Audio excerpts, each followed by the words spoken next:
안녕하세요. 네, 한반도 공동체 구성을 대비한 보건의료 준비 방향과 관련한 강의를 하게 된 하신이라고 합니다. 오늘 강의와 관련해서 말씀을 드리도록 하겠습니다. 크게 이제 목차는 세 가지 정도가 될 것 같고요. 첫 번째 독일과 한반도, 두 번째 한반도 공동체와 보건의료 인력, 세 번째 한반도 공동체 구성을 위한 보건의료 준비 방향, 이렇게 말씀을 드릴 것 같습니다. 독일과 한반도를 얘기를 할 때 저희가 그에 앞서서 크게 네 가지 숫자를 말씀드릴 것 같은데요. 35만 7,168과 22만 3,477, 1939와 1945. 이 네 개의 숫자 사이에는 사실 큰 연관이 없는 것 같기도 하고요. 특히 이제 35만 7,168 같은 경우에는 내 은행 잔고 계좌냐 이렇게 생각을 하실 수도 있는데, 사실 이 네 가지 숫자 사이에는 굉장히 큰 의미가 숨어 있습니다. 35만 7,168과 같은 경우에는 뒤에 이제 제곱킬로미터가 붙게 되면 통일 독일의 영토에 해당을 하고요. 22만 4,777 제곱킬로미터 같은 경우에는 한반도의 전체 땅 크기에 해당합니다. 그리고 이제 1939년은 독일이 이제 분단된 시기를 나타내고요. 마찬가지로 1945년과 같은 경우에는 남과 북이 분단된 해를 나타냅니다. 그 전에는 사실 이제 독일과 한국 같은 경우에는 공통점이나 유사점을 가진 게 이제 거의 없었고요. 아예 없다라고 보셔도 됩니다. 민족도 다르고 살고 있었던 위치도 다르고, 당시 이제 분단된 시기들을 봐도 이제 과학적인 이제 관련된 기술이나 모든 게 달랐기 때문에 그런 차이점을 가지고 있었습니다. 단 하나의 공통점을 가진다고 한다면 당시에 39년, 45년에 같이 분단된 경험을 가졌다. 이런 부분이 공통점이라고 할 수 있겠습니다. 그러나 이제 그 서독과 동독 그리고 남한과 북한 사이의 공통점은 1990년 10월 3일에 결국은 공통점이 사라지게 되는데요. 공통점이 사라지게 된 원인은 10월 3일 날 서독과 독일이 하나가 되면서 그런 부분이 사라지게 됩니다. 이때 그 통일 독일과 관련해서 있었던 문구 중에 하나를 보면 20세기 전 세계를 짓누르던 전쟁과 냉전을 완전히 종식시키는 역사의 드라마틱한 전환점을 제공했다라고 평가를 했고요. 통독은 전쟁으로 인한 분단과 대결의 시대를 마감하게 했었다라고 평가를 하고 있습니다. 그래서 이제 한국과 같은 경우에도 당시 이제 통일 독일의 그러한 모습을 보면서 우리도 이제 반드시 통일이 된다, 될 수 있을 것이다 라고 하면서 이제 관련된 많은 연구나 기사들이 쏟아졌었습니다. 그러나 이제 1990년 당시에 그 장밋빛 전망을 가졌던 시대를 뒤로하고 사실은 이제 20년이 흐른 지금까지도 통일이 안 되고 있는 것이죠. 그렇다면 이제 저희가 항상 독일만 통일과 관련해서 저희가 얘기를 하게 되는데, 그렇다면 분단된 국가에서 통일이 된 나라들이 독일만 있는 것이냐? 그렇지는 않습니다. 다른 국가들을 보게 되면 특히 이제 경제적으로 역동적으로 변해가고 있는 베트남을 볼 수가 있을 것 같은데요. 베트남 같은 경우에 1975년에 통일을 이루게 됩니다. 그러나 이제 우리가 그 현 시점에서 베트남을 통일에 대한 모델로 잘 언급하지 않는 이유는, 베트남 같은 경우에는 북베트남이 주가 돼서 사회주의 국가로 통일이 됐다는 점에서 저희하고 이제 정서적인 거리가 있는 거고요. 그렇다면 이제 다른 나라를 또 보게 될 건데, 예멘을 보게 되면 예멘은 통일을 1990년에 하게 됩니다. 그리고 어떻게 보면 이제 모범적인 사례일 수 있는 게, 예멘의 북예멘과 남예멘의 정치 지도자가 대표자가 만나서 각각의 정치적인 목적을 가지고 통일을 하게 됩니다. 그래서 이제 50대 50으로 권력을 배분을 하게 되고요. 통일 당시만 해도 두 양자가 합의를 통해서 통일을 이뤘기 때문에 굉장히 이제 베스트한 사례라고 할 수가 있었는데, 그러나 이제 저희가 통일에 적합한 사례라고 보지가 않는 이유가, 통일 이후에 정치적 불안정이 지속이 됐고 경제나 보건의료 부분에 있어서 아주 이제 그 상황이 안 좋아졌습니다. 그래서 이제 그 보건의료 시스템과 같은 부분에 있어서는 기능이 불안해졌고요.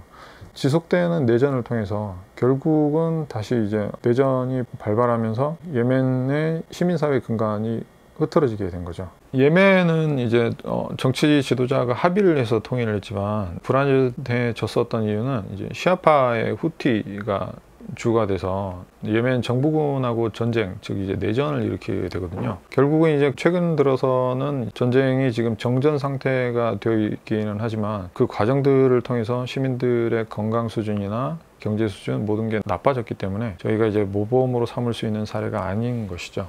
네, 그 다음 화면 이제 후티 반군들의 무력 시위를 이제 보이는 기사의 사진이고요. 이런 게 일상이 됐었다는 것을 생각한다면 저희가 참고할 수는 없는 사례일 것 같습니다. 그래서 이제 독일과 한반도 통일을 보게 되면 통일 독일을 통해서 이제 저희가 보건의료 시사점을 볼 거고, 그 다음에 통일과 후유증, 특히 이제 독일의 보건의료를 중심으로 해서 보게 될 것 같습니다.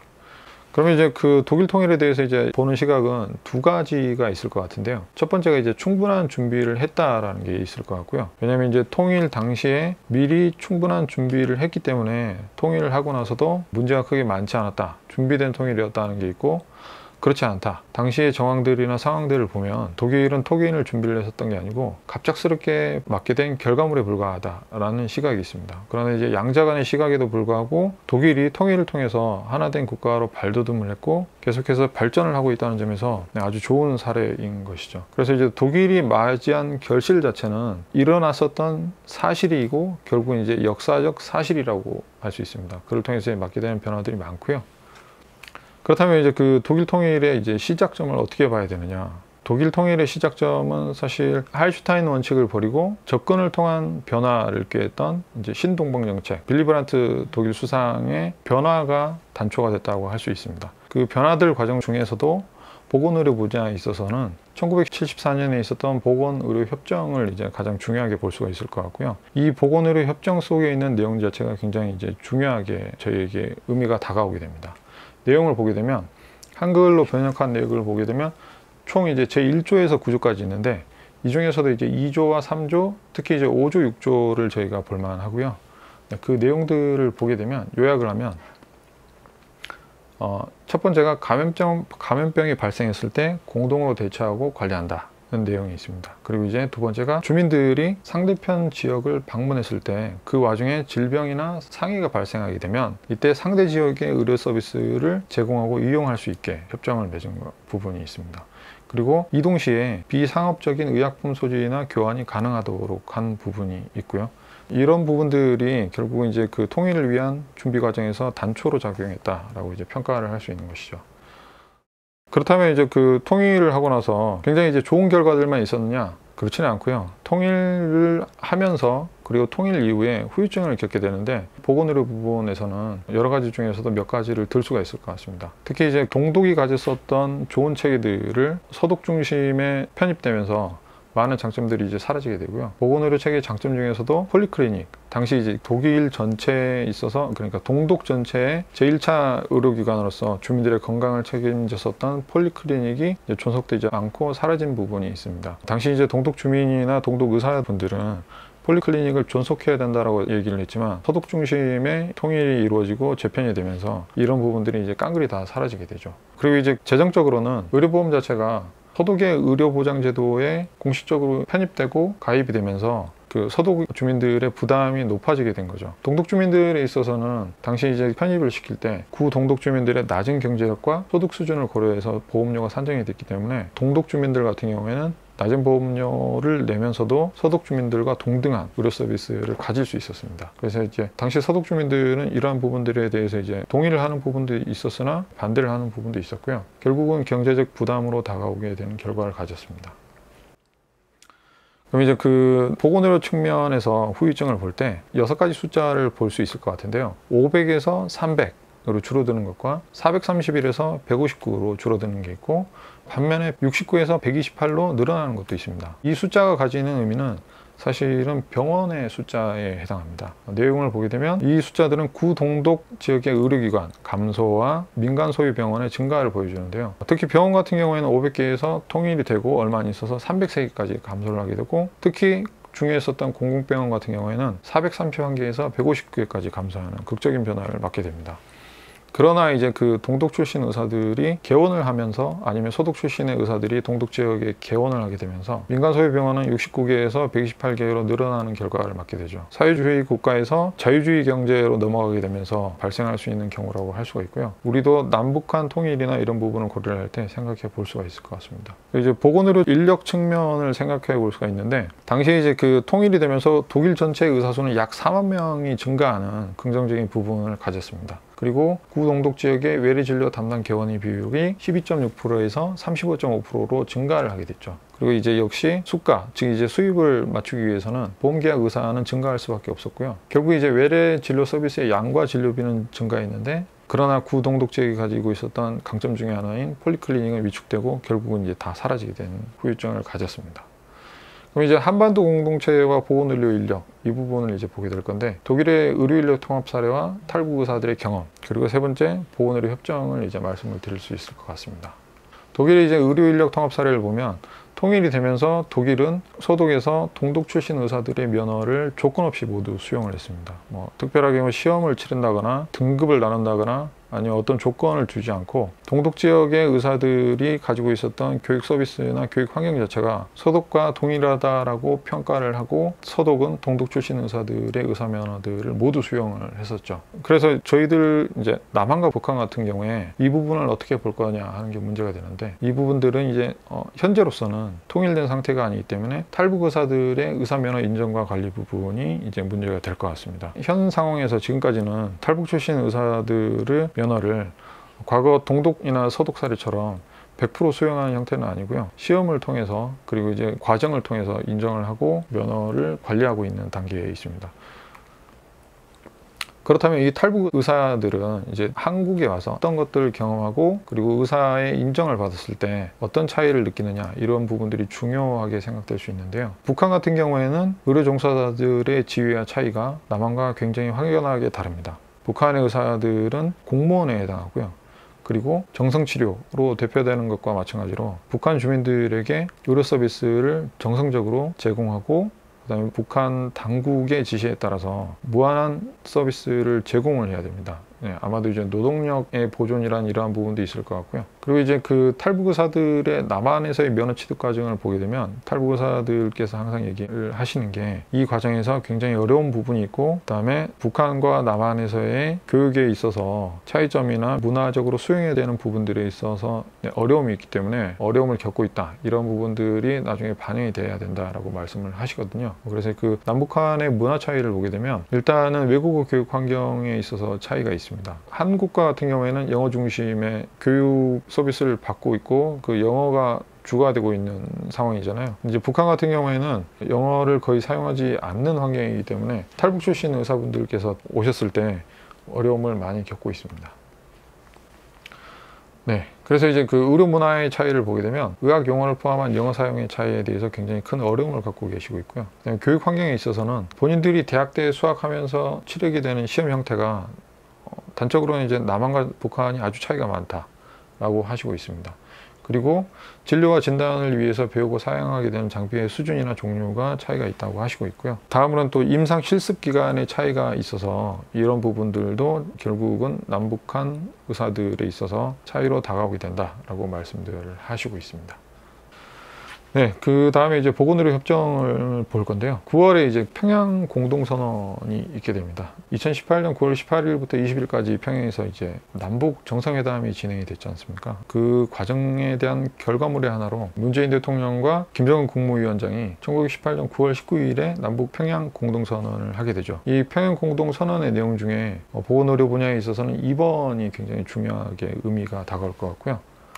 내용을 보게 되면, 그 2번의 사항을 보면, 남과 북은 전염성 질병의 유입 및 확산 방지를 위해서 긴급 조치를 비롯한 방역 및 보건의료 분야의 협력을 강화하기로 하였다라고 되어 있습니다. 이 부분은 이제 과거 독일이 통일되기까지 과정에서 중요하게 다가왔었던 보건의료 협정의 내용에 비견할 만하고요. 그러나 이제 이 협정문이 비준이 된다거나 그 다음에 준비되어 있었던 과정들이 다 고스란히 진행이 됐다면 굉장히 큰 단초가 될 수 있었는데, 그러지 못해서 사실 아쉬운 부분이 있습니다. 그렇다면 이제 마지막으로 이제 세 번째, 한반도 공동체 구성을 위한 보건의료 준비 방향에 대해서 말씀을 드리겠는데요. 남북관계 변화에 대해서 한번 살펴볼 것이고, 그 다음에 2018년 4월 27일이 우리에게 어떤 의미를 가지는지, 2020년 6월 16일이 우리에게 어떤 의미를 가지는지 볼 것 같습니다. 네, 남북관계 변화를 얘기를 할 때 1991년 9월 18일을 떼어놓고 생각할 수는 없습니다. 실제로는 이제 91년 9월 17일이고요. 18일이라고 하는 이유는 당시 이제 한국 시간으로 18일에 해당합니다. 제46차 유엔 총회가 당시에 있었고, 7개 국가를 당시에 이제 유엔이 가입을 하게 되는데, 이때 남한과 북한이 동시 가입을 하게 됩니다. 이전에는 남한과 북한이 각각이 독립된 본인들이 한반도에 있어서 적법한 국가라고 각각이 주장을 했었고, 근데 유엔에 각각 가입을 하려고 했으나 서로 이제 그렇게 하지는 못했고요. 그러나 이제 91년에 가입을 하게 되면서 동시에 가입을 하게 되면서 국제적 지위를 가지게 된 것이죠. 그래서 이러한 내용들을 보게 되면 중국과 대만도 역시 우리와 비교할 만한데, 중국과 대만은 이제 대만은 가입을 못한 상황이고 중국은 대만을 인정하지 않죠. 대만도 중국에 대해서 국제적으로 다른 부분을 요구하는 부분이 있습니다. 그래서 동시 가입을 통해서 대만이나 중국과 같은 다른 나라들과는 다른 국제적 지위를 가지게 됐다라고 할 수 있겠습니다. 그러나 이제 문제가 되는 것은 남한의 헌법과 국가보안법, 그리고 북한의 이제 헌법이나 관련된 이제 교시들 같은 게 다 문제가 되는데요. 특히 이제 헌법 4조를 보게 되면 대한민국은 통일을 지향하면서 자유민주적 기본질서에 입각하고 평화적 통일 정책을 수립하고 추진할 것으로 되어 있습니다. 근데 이제 유엔 동시가입을 한 걸 보면 각각이 독립된 국가로 인식이 될 수가 있는 건데, 헌법상으로는 여전히 상대방을 인정하지 않고 통일을 해야 되는 단체로 보고 있다는 게 문제가 되는 부분이라고 생각을 합니다. 결국 이제 통일은 주도권을 누가 가지느냐, 그리고 통일이 급격하게 일어나느냐 아니면 시간을 가지고 천천히 이루어지느냐 하는 이제 속도의 문제라고 할 수가 있고요.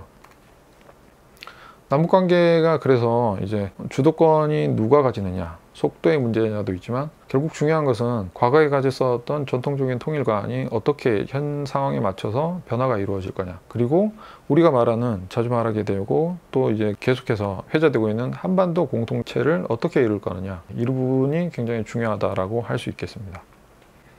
그렇다면 이제 역사적으로 한국에서 통일에 대해서 어떻게 정부들이 인식을 해왔는지를 보게 되면, 이승만 집권기 당시에는 북진 통일을 주장을 했었습니다. 그리고 이제 군사정권에 해당하는 전두환 노태우 정부에 있어서는 전두환 정부는 민주화합, 민주통일 방안을 제시를 했었고, 노태우 정부에서는 한민족 공동체 통일 방안을 제시를 했었습니다. 사실 뭐 큰 차이는 없었다고 보고요. 그러나 이제 문민정부 김영삼 정부에 이르면서 변화가 일어나게 되는데, 민족공동체 통일 방안을 김영삼 정부께서 제시를 하셨고, 김대중 정부 이후에는 그것들을 계승하면서 많은 준비와 변화가 일어나게 됩니다.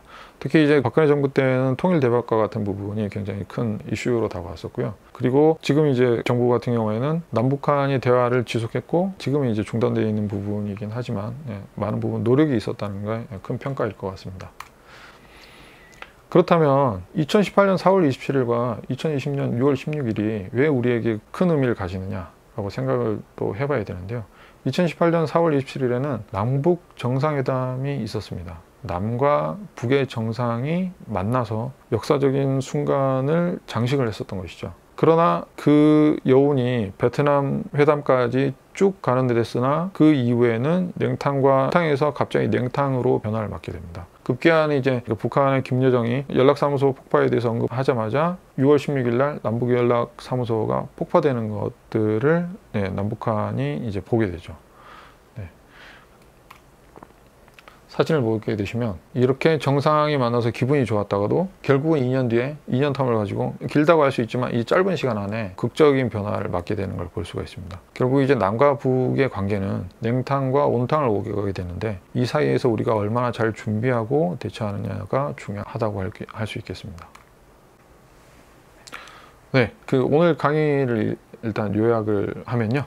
첫 번째는 이제 독일 사례를 통해서 남과 북한은 이제 시행착오를 줄일 수 있을 것 같습니다. 왜냐하면 이제 베스트한 사례, 즉 이제 도움이 될 만한 사례가 있기 때문에 이 사례를 충분히 공부하고 연습한다면 저희가 이제 적용을 통해서 시행착오를 줄일 수 있을 거라고 생각하고요. 두 번째는 이제 독일 통일과 관련해서 준비된 통일이냐 아니냐의 논란이 있긴 한데, 중요한 거는 남과 북이 각각 그리고 같이 충분히 준비를 한다면 결국 다 극복이 될 거라고 생각이 됩니다. 세 번째는 이제 보건의료 분야에 있어서 실제로 통일이 됐을 때 동독과 같은 과오를 범하지 않아야 된다는 건데요. 동독과 같은 경우에는 동독이 가졌었던 중요한 자산 중에 하나였던 폴리클리닉이 결국은 큰 논의 없이 사라졌다는 아쉬움이 있어서 남과 북이 통일이 될 때 반드시 이러한 부분들이 고려가 돼야 될 것 같습니다. 네, 그리고 네 번째는 보건의료협정을 통해서 통일의 단초를 마련해야 되는 게 있을 것 같습니다. 결국은 비준을 해야 되는 게 있을 것 같고, 법률과 같이 국회에서 이제 그러니까 명문화를 해야 저희가 이제 근거로서 작용을 하고 얘기를 할 수 있기 때문에 네, 이러한 부분 중요하다고 말씀을 드릴 수 있을 것 같고요. 네, 다섯 번째는 남북관계가 사실은 이제 전통적인 통일관이 지금 변화하고 있기 때문에 이 변화에 맞춰서 끈질기게 그리고 같이 노력을 해야 준비를 한다면 결국은 남과 북이 함께 할 수 있는, 종국에는 통일을 맞을 수 있는 게 아닌가 생각이 됩니다. 네, 감사합니다.